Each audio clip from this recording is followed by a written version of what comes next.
around so that you can figure out what works.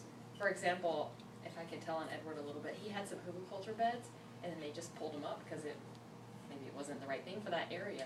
So if instead of designing the whole, like tricking out, like pimping out your whole permaculture thing, we thought we'd just put a few spots and you could see what actually works in that If I site. may slide to the next slide. Yeah.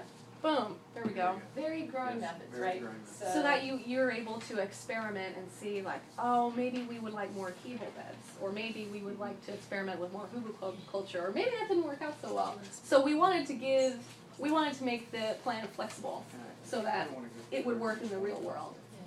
And now I'm just going to skip back to our big old map. Then we also remembered that you mentioned the slope right outside the greenhouse, wanting a gathering area.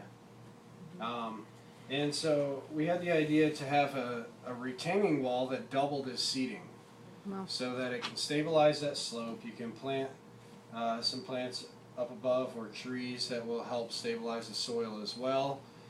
But the retaining wall does the job right away, and it's multifunctional as seating, like we said. So, and we thought that would be a great place, you know, before you got a group started or to address a group, right there by the greenhouse, to have them all sit down, or even as a materials staging area. Say, hey, everybody go get your buckets and bring them back here. And once we get everybody in this area, Is that stone in your mind? Yeah, it could be pavers. I mean, we'd have to look into more of the technical aspects of what retaining walls would need, depending on how many yards of soil is pushing from behind them.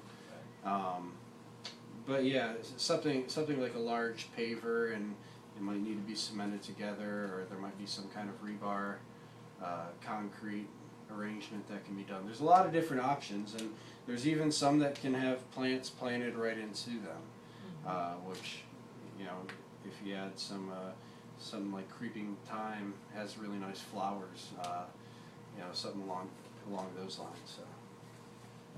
And what's the next one? Next.